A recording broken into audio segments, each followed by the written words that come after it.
Hey everybody, Hoosier Jedi here with another review for you. This time I'm talking episode 7 of season 3 of Legends of Tomorrow, Welcome to the Jungle.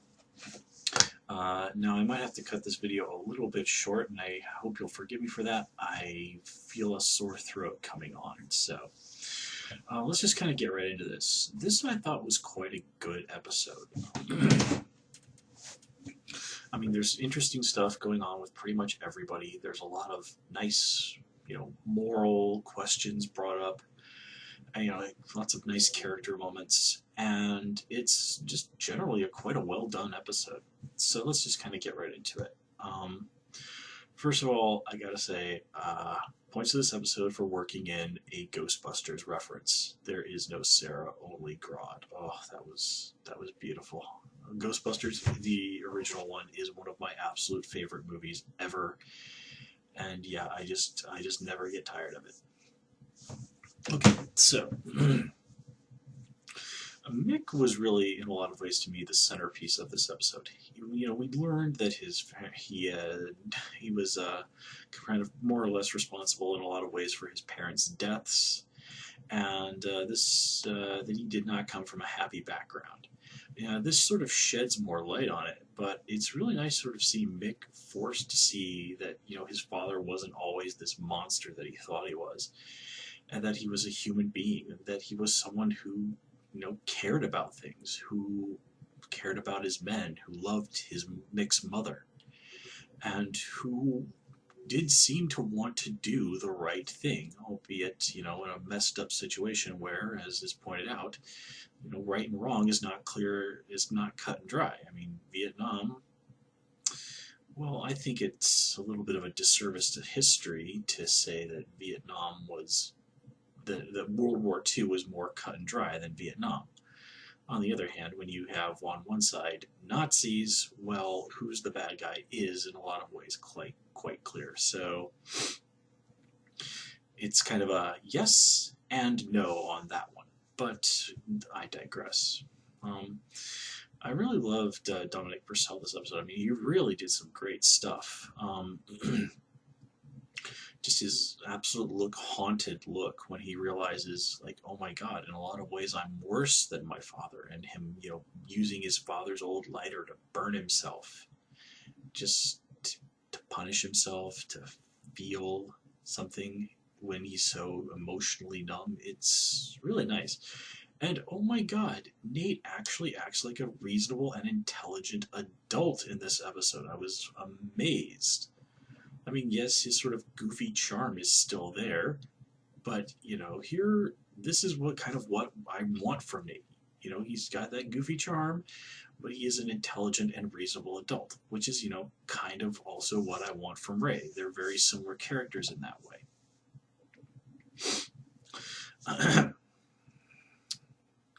But yeah, him and Mick having some, nice character bonding stuff, that was nicely done.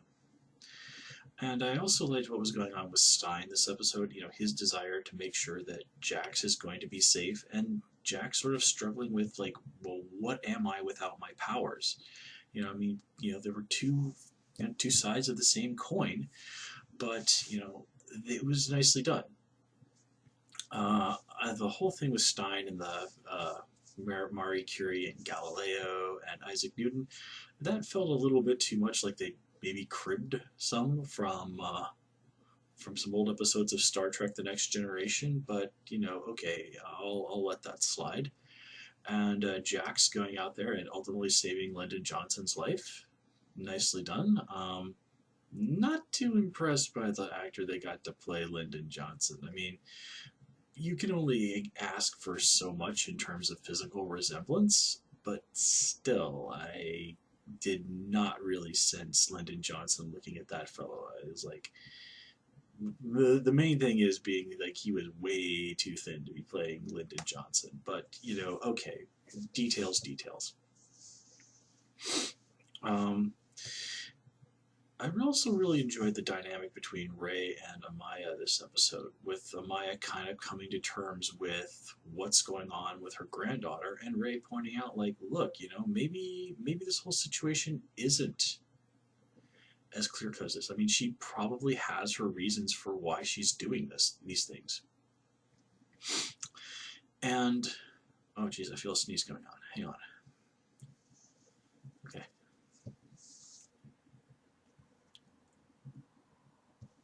Okay, I think I could. I think.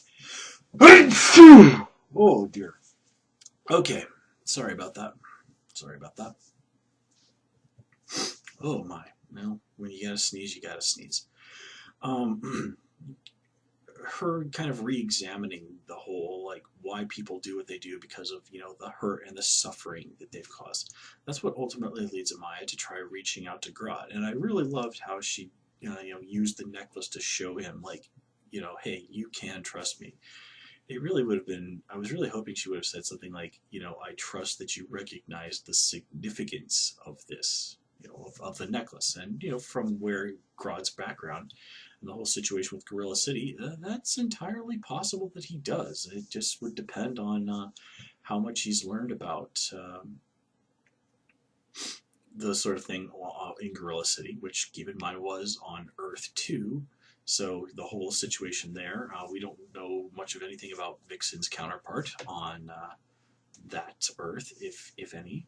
So, but still, it's an interesting idea.